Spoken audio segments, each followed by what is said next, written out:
Hello, all you positive heads out there. It's so good to be back with all you beautiful reflections of the one source consciousness that creates and animates all things. If you're new to this podcast, of course, we are super happy to have you here, and we just ask that you bring an open mind and heart to your listening experience and to be prepared to explore vantage points that I'm convinced will help shift or solidify your current understanding of the ultimate nature of reality in a way that is extremely empowering. Speaking of exploring powerful perspectives, I'm super excited to announce the release of my very first book, The Golden Key: Modern Alchemy to Unlock Infinite Abundance. If you're ready to alchemize the circumstances in your life so that your abundance expands to an entirely new level in 2021, head over to goldenkey.gift to download the audio or ebook as my gift to you by using the code POSITIVEHEAD.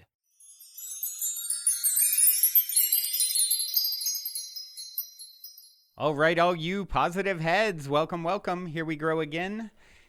It is a marvelous Monday here in the studio as I record, and yeah, I think today I am in the mood for a little bit of past life, or let's call it life after life, life between lives, insight and information. And I've sort of delved down that. If you've never heard before, I have read from the book Journey of Souls and Destiny of Souls, two books by Michael Newton, who did case studies on life between lives. He would look at people who had crossed or basically take people, and taking them through like a hypnotherapy session into past life regression. And then after they passed in those lifetimes, kind of document, okay, well, what happens next?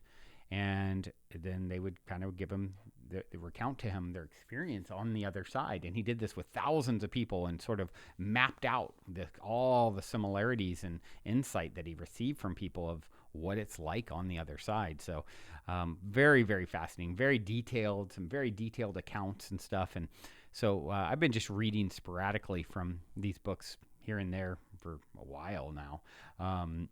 And this particular one is Destiny of Souls that I'm going to pick up and read from today. And it's basically talking about the library of life books. And it goes into how people sort of research in a library type setting, which their other lifetimes and everything. So very, very interesting. Once again, this is Destiny of Souls by Michael Newton. And yeah, I'm gonna just read.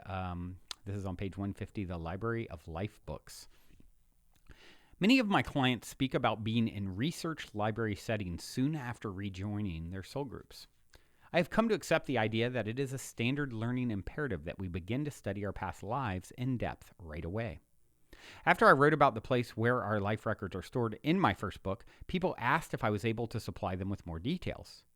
The people who describe earthly structures in their spiritual home also include the library, and descriptions of this setting are quite consistent. On Earth, a library represents a systematic collection of books arranged by subjects and names which provide information. The titles of spiritual life books have my clients' names on them. This may seem odd, but if I were working with an intelligent aquatic being from planet X who had never been to Earth and whose place of study was an ocean tide pool, I'm sure that is what this entity would report seeing in the spirit world. I have reported on spiritual classrooms and smaller adjacent cubicles where primary groups interact, including even smaller isolated rooms where souls can be completely alone for quiet study. There is nothing small about the library. Everyone tells me the location of the life books is seen as a huge study hall, in a rectangular structure with books lined along the walls and many souls studying at desks who do not seem to know each other. When my subjects describe a spiritual library, they see the floor plan design in figure 5. There's a drawing here. An image that is very prevalent in their minds. Once inside the space, librarian guides are the archivist souls in charge of the books. They are quiet, almost monistic beings who assist both guides and students from many primary clusters in locating information. These spiritual libraries serve souls in different ways depending upon their level of attainment. Souls may be assisted either by their own guides, the archivists, or both. Some of my clients go to the library alone upon returning to the spirit world, while others have guides who routinely accompany them into the space. A guide might get his student started and then leave the room. Many elements come into play here, including the complexity of the research and the timeline to be reviewed by the student soul. When students are in these study halls, they sometimes work in pairs, but mostly they do their research alone, after being assisted by the archivists in finding the proper life books. Eastern philosophy holds that every thought, word, and deed from every lifetime in our past, along with every event in which we participated, is recorded in the Akashic records. Possibilities of future events can also be seen with the help of scribes. The word Akasha essentially means the essence of all universal memory that is recording every energy vibration of existence, rather like an audio-visual magnetic tape. I have discussed the connections of divine, immortal, and conscious memory. Our human conceptualization of spiritual libraries, timeless places where we study missed opportunities, and our accountability for past actions is an example of those memory connections. People of the East have conceived that the substance of all events, past, present, and future, is preserved by containment within energy particles and then recovered in a sacred spiritual setting through vibrational alignments. I feel the whole concept of personal spiritual records for each of us did not originate in India or anywhere else on Earth. It began with our spiritual minds already having knowledge of these records between lives. I find it unsettling that certain aspects of recovered memory about spiritual libraries can be subverted by human belief systems which are intended to frighten people. Within Eastern cultures, there are those who have been led to believe the life books are analogous to spiritual diaries that can be used as evidence against the soul. Visions of spiritual libraries are interpreted as scenes where cases are prepared as depositions against errant souls based upon their karmic records. A further step in this misguided belief system brings us to the dreaded tribunal for sentencing after testimony about the soul's shortcomings in the last life. Certain psychics claim they have privileged access to events of the future through Akashic records, and that by working exclusively with them, they can divert their followers from catastrophe. Human extravagance has no bounds when it comes to instilling fear. A prime example is the fear of terrible punishment for those who commit suicide. It is true that being kept out of heaven has been a deterrent to suicide, but it is the wrong approach.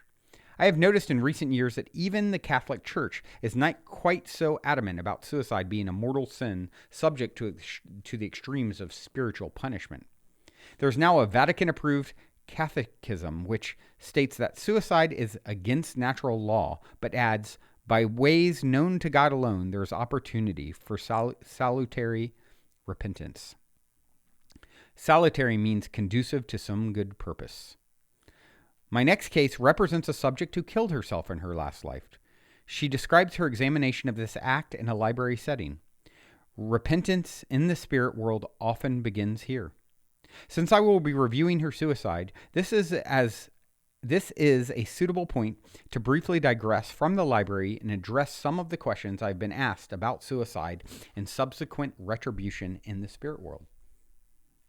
When I work with clients who have committed suicide in former lives, the first thing most exclaim right after the moment of death is, "Oh my God, how could I have been so stupid?" These are physically healthy people, not those who are suffering from a debilitating physical illness. Suicide by a person, young or old, whose physical state has reduced the quality of their life to almost nothing is treated differently in the spirit world than those who had healthy bodies.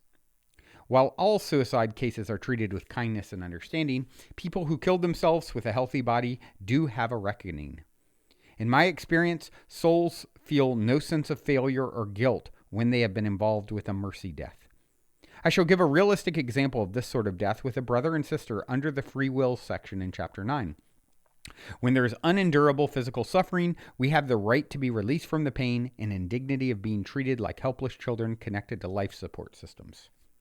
In the spirit world, I find that no stigma is attached to a soul leaving a terribly broken body who is released by its own hand or from that of a compassionate caregiver. I have worked with quite a number of people who have attempted suicide in the years before they saw me, and I feel my working with them has provided a helpful perspective. Some were still in emotional turmoil when I met them, while others had pulled away from thoughts of self-destruction. One thing I've learned is that people who tell me they don't belong on Earth need to be taken seriously. They may even be potential suicide cases. In my practice, these clients fall into one of three spiritual classifications. Young, highly sensitive souls who began their incarnations on Earth but have spent little time here. Certain souls in this category have had great difficulty adjusting to the human body. They feel their very existence to be threatened because it is so cruel. 2, both young and older souls who incarnated on another planet before coming to Earth.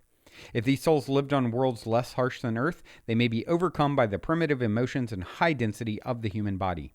These are the hybrid souls I discussed in the last chapter. Essentially, they feel they are in an alien body.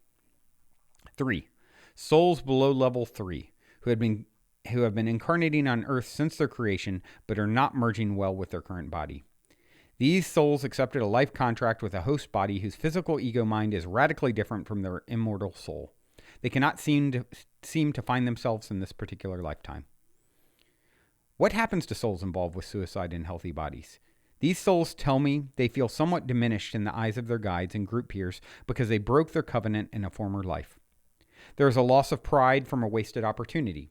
Life is a gift, and a great deal of thought has gone into allocating certain bodies for our use. We are the custodians of this body, and that carries a sacred trust. My clients call it a contract. Particularly when a young, healthy person commits suicide, our teachers considered this an act of gross immaturity and the abrogation of responsibility. Our spiritual masters have placed their trust into our courage to finish life with functional bodies in a normal fashion, no matter how difficult. They have infinite patience with us, but with repeated suicide offenders, their forgiveness takes on another tone. I worked with a young client who had tried to commit suicide a year before I saw him. During our hypnosis session, we found evidence of a pattern of self-destruction in former lives. Facing his master teacher at a council meeting following his last life, this client was told by an elder, "Once again, you are here early and we are disappointed. Have you not learned the same test grows more difficult with each new life you terminate? Your behavior is selfish for many reasons, not the least of which is the sorrow you cause to those left behind who loved you. How much longer will you continue to just throw away the perfectly good bodies we give you? Tell us when you are ready to stop engaging in self-pity and underestimating your capabilities." I don't think I've ever heard of a council member come down any harder on one of my subjects over the issue of suicide. Months later, this client wrote me to say that whenever thoughts of committing suicide entered his head, he pushed them aside because of a desire to avoid having to face this elder again after killing himself. A little post-hypnotic suggestion on my part made recovering the scene in his conscious mind especially easy and serves as a deterrent. In suicide cases involving healthy bodies, one of two things generally happen to these souls. If they are not a repeat offender, the soul is frequently sent back to a new life rather quickly at their own request to make up for lost time. This could be within 5 years of their death on Earth. The average soul is convinced it is important to get right back on the diving board after having taken a belly flop in a prior life. After all, we have natural survival instincts as human beings, and most spirits tenaciously fight to stay alive. For those who display a pattern of bailing out when things get rough, there are places of repentance for a good purpose. These places do not contain a pantheon of horrors in some dark lower spirit region reserved for sinners. Rather than being punished in some sort of bleak purgatory, these souls may volunteer to go to a beautiful planetary world with water, trees, and mountains, but no other life. They have no contact with other souls in these places of seclusion except for sporadic visits by a guide to assist them in their reflections and self-evaluation. Places of isolation come in many varieties, and I must admit they seem terribly boring. Maybe that's the whole idea. When you are sitting out the next few games on the bench, your teammates continue with challenges in their new lives. Apparently, this medicine seems to work because these souls come back to their groups feeling refreshed, but knowing they have missed out on a lot of action and opportunities for personal development with their friends. Nonetheless, there are souls who will never adjust to Earth. I hear some are reassigned to other worlds for their future incarnations. My next two cases represent the exposure of souls to spiritual libraries and the impact seeing their records has on them. In both cases, there is evidence of the use of altered is evidence of the use of altered reality with some differences. The woman in case 29, a suicide case, will be shown a series of alternate choices she could have made in her past life, presented in 4 coexisting time sequences. The first timeline was the actual life itself. She will be more of an observer than a participant in these scenes. With case 30, however, we will see the employment of a single scene with an altered reality where the soul will dramatically enter a scene from his past life to actually experience a different outcome. Both cases are designed to show the many paths in life involving choices. Our guides decided on the most effective means for self-discovery in the library. The design and scope of these investigations then comes under the jurisdiction of the archivists. Okay, I'm going to go ahead and read case 29 here. Amy had recently returned to the spirit world from a small farming village in England where she killed herself in 1860 at age 16. This soul would wait another 100 years before coming back due to her self-doubts about handling adversity. Amy drowned herself in a local pond because she was 2 months pregnant and unmarried. Her lover, Thomas, had been killed the week before in a fall off a thatched roof he was repairing. I learned the two were deeply in love and intended to marry. Amy told me during her past life review that she thought when Thomas was killed, her life was over. Amy said she did not want to bring disgrace upon her family from the gossip of local villagers. Tearfully, this client said, "I knew they would call me a whore, and if I ran off to London, that is exactly what a poor girl with a child would become." In suicide cases, the soul's guide might offer seclusion, aggressive energy regeneration, a quick return, or some combination of these things. When Amy crossed over after killing herself, her guide, Likiku, and the soul of Thomas were there to comfort her for a while. Soon she was alone with Likiku in a beautiful garden setting. Amy sensed the disappointment in Likiku's manner, and she expected to be scolded for her lack of courage. Angrily, she asked her guide why the life didn't go as planned in the beginning. She had not seen the possibility of suicide before her incarnation. Amy thought she was supposed to marry Thomas, have children, and live happily in her village to old age. Someone, she felt, had pulled the rug out from under her. Likiku explained that Thomas's death was one of the alternatives in this life cycle and that she had the freedom to make better choices than killing herself. Amy learned that for Thomas, his choice to go up on a high, steep, and dangerously slippery roof was a probable one. More probable because his soul mind had already considered this accident as a test for her.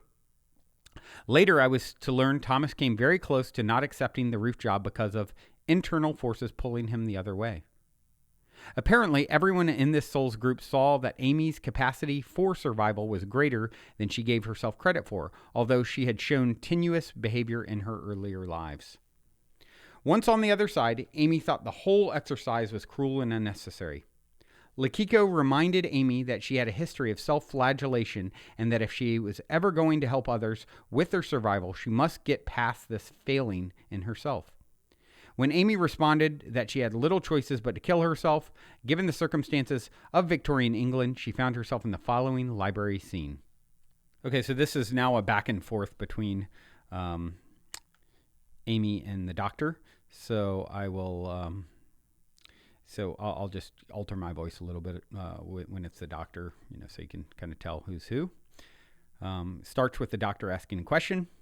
"Where are you now?" Somewhat disoriented, I'm in a place of study. It looks Gothic, stone walls, long marble tables. "Why do you think you are in this sort of building?" "In one of my lives, I lived as a monk in Europe in the 12th century. I loved the old church cloister as a place for quiet study, but I know where I am now. It is a library of great books, the records." "Many people call them life books. Is this the same thing?" "Yes, we all use them." "There is a worrisome-looking man in a white robe coming toward me, fluttering around me." "What's he doing, Amy?" "Well, he's carrying a set of scrolls, rolls of charts. He is muttering and shaking his head at me." "Do you have any idea why?" "He is the librarian. He says to me, 'You are here early.'" "What do you think he means?"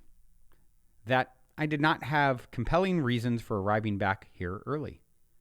"Compelling reasons?" "Oh, being in terrible pain, not able to function in life." "I see. Tell me what this librarian does next."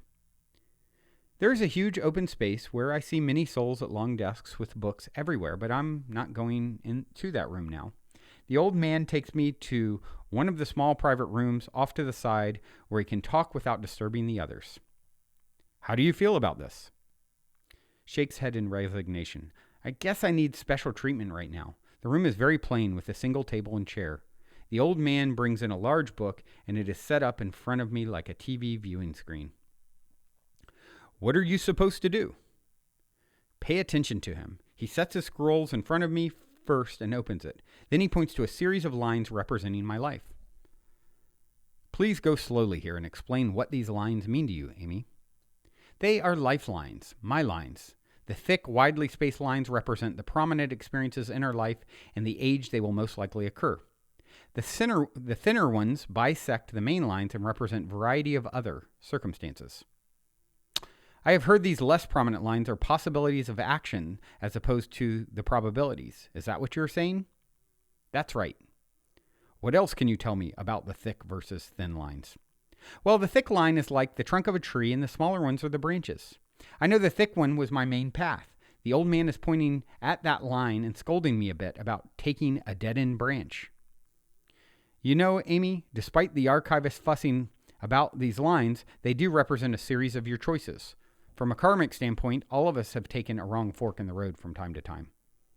Yes, but this is serious. I did not just make a small mistake in his eyes. I know he cares about what I do.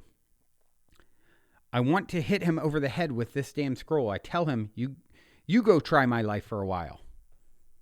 Note, at this point, Amy tells me that the old man's face softens and he leaves the room for a few minutes. She thinks he is giving her time to collect herself, but then brings back another book. This book is open to a page where Amy can see the archivist as a young man being torn apart by lions in an ancient Roman arena for his religious convictions. He then puts this book aside and opens Amy's book. I ask her what she sees next. It comes alive in three-dimensional color. He shows me the first page with a universe of millions of galaxies, then the Milky Way and our solar system, so I will remember where I came from, as if I could forget. Then more pages are turned. I like this perspective, Amy. Then what do you see? Crystal prisms, dark and light, depending upon what thoughts are sent. Now I remember I've done this before. More lines and pictures, which I can move forward and backward in time with my mind. But the old man is helping me anyway. Note, I have been told these lines form vibrational sequence representing timeline alignments. How would you interpret the meaning of the lines? They form the patterns for the life pictures in the order you wish to look at, then that you need to look at. I don't want to get ahead of you, Amy. Just tell me what the old man does with you now. Okay, he flips to a page and I see myself on screen in the village I just left. It isn't really a picture. It's so real. It's alive. I'm there. Are you actually in the scene or are you simply observing the scene? We can do both, but right now I'm supposed to just watch the scenes. That's fine, Amy. Let's go through the scene as the old man is presenting it to you. Explain what is going on. Oh, we are going to look at it. Other choices. After seeing what I actually did at the pond where I took my life, the next scene has me back at the pond on the bank. This time I don't wade in and drown myself. I walk back to the village. I'm still pregnant. Okay, turn the page. Now what? I'm with my mother, Iris. I tell her I'm carrying Thomas's baby. She is not as shocked as I thought she would be. She is angry, though. I get a lecture. Then she is crying with me and holding me. Subject now breaks down while tearfully continuing to talk. I tell her I am a good girl, but I was in love. Does Iris tell your father? That is one alternate on the screen. Follow that alternative path for me. We all move to another village and everyone there is told I am a widow. Years later, I will marry an older man. These are very hard times. My father lost a lot when we moved, and we were even poorer than before. But we stay together as a family and life eventually becomes good. Crying again. My little girl was beautiful. Is that the only alternative course of action you study right now? With resignation. Oh no. Now I look at another choice. I come back from the pond and admit I am pregnant. My parents scream at me and then fight with each other about who is to blame. I am told they do not want to give up our small farm they work so hard for and leave the village because I am disgraced. They give me a little money to get to London so I can try to find work as a serving girl. And how does this work out? Bitterly, just what I expected. London would not have been good. I wind up in the street sleeping with other men. I die kind of young, and the baby is a foundling who eventually dies too. Horrible. Well, at least you tried to survive in that alternate life. Are there any other choices shown to you? I'm growing tired. The old man shows me one last choice. There are others, I think, but he will stop here because I ask him to. In this scene, my parents still believe I should go away from them, but we wait until a traveling peddler comes to our village. He agrees to take me in his cart after my father pays him something. We do not go to London, but rather to other villages in the district. I finally find work with a family. I tell them my husband was killed. The peddler gave me a brass ring to wear and backs up my story. I'm not sure they believe me. It doesn't matter. I settle in the town. I never marry, but my child grows up healthy. After you are finished turning these pages with the old man and have contemplated some of the alternatives to suicide, what are your conclusions? Sadly, it was a waste to kill myself. I know it now. I think I knew it all along. Right after I died, I said to myself, God, what a stupid thing to do. Now I'm going to have to do it all over again. When I went before my council, they asked me if I would like to be retested soon. I said, let me think about it for a while. After this session, my client discussed some of the choices she has had to make in her current life involving courage. As a teenager, she became pregnant and dealt with this difficulty through the help of a school counselor and finally her mother, who was Iris in her life as Amy. They encouraged her to stand up for herself regardless of the opinions of others. In our session together, my subject learned her soul as a tendency to prejudge serious events in her life as a negative manner. In many past lives, there was always a nagging thought that whatever decision she made in a crisis would be the wrong one. Although Amy was reluctant to return to Earth again, today she is a woman of much greater confidence. She spent the 100 years between lives reflecting on her suicide and decisions made in the centuries before this life. Amy is a musical soul, and she said at one point, because I wasted the body assigned to me, I am doing a kind of penance. During recreation, I can't go to the music room, which I love to do because I need to be alone in the library. I use the screens to review my past actions involving choices where I've hurt myself and those around me. When a client uses the word screen to describe how they view events, the setting is relevant. Small conference rooms in the library appeared to have tables with a variety of TV-sized books. These so-called books have three-dimensional illuminated viewing screens.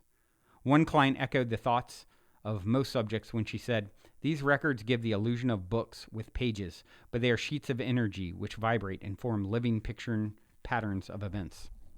The size of these screens depends upon usage within a given setting. For instance, in the life selection rooms we use just before our next incarnation, the screens are much larger than seen in spiritual libraries and classrooms. Souls are given the option of entering these life-size screens. The huge, shimmering screens usually encircle the soul, and they have been called the Ring of Destiny. I will discuss the Ring of Destiny further in Chapter 9. Despite the impressive sizes of these screens in future life selection rooms, souls spend far more time looking at scenes in the library.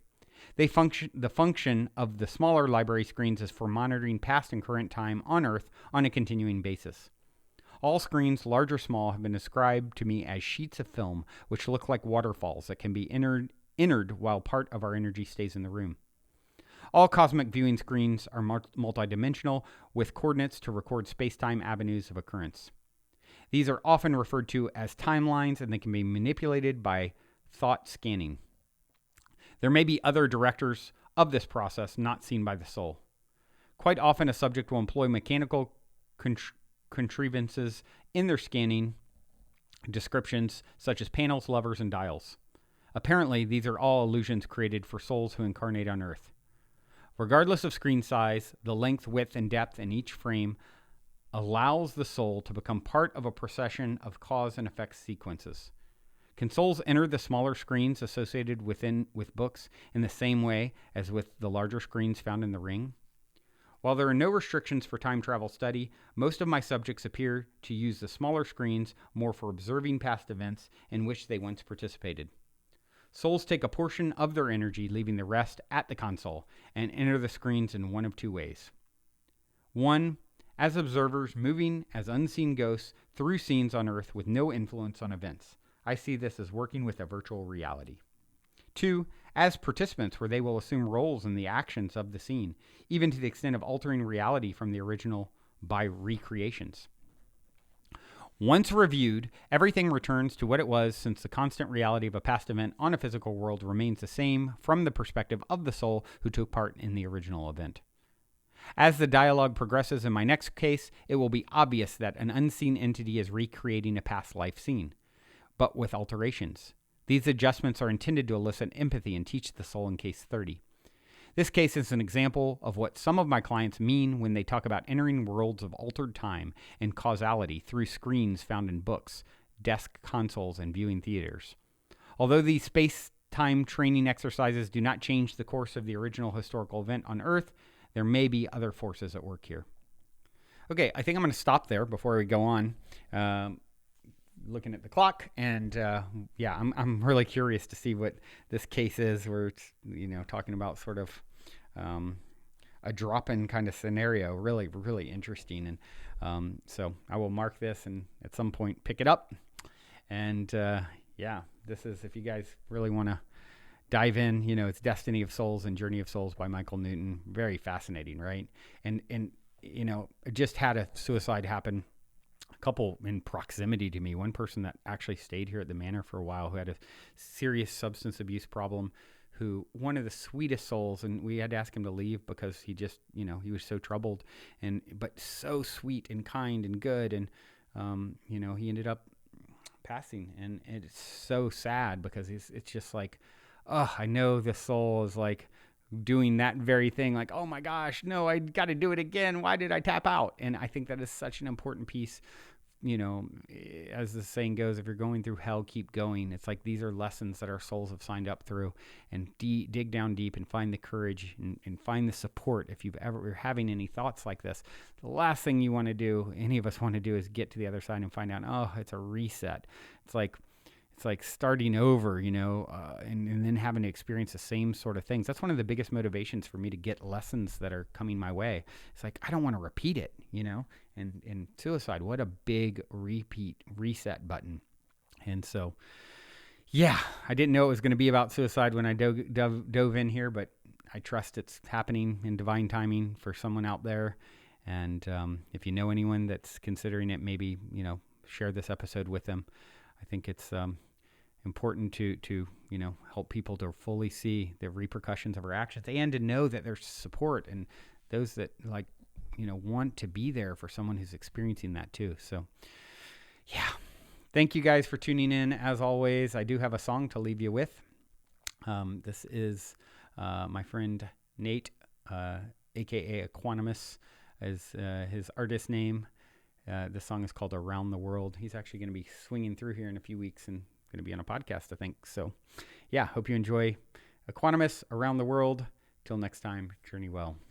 Also, before we cue up today's song, as a quick reminder, don't forget to download the Golden Key audio or ebook as my free gift to you at goldenkey.gift using the Golden Key code POSITIVEHEAD.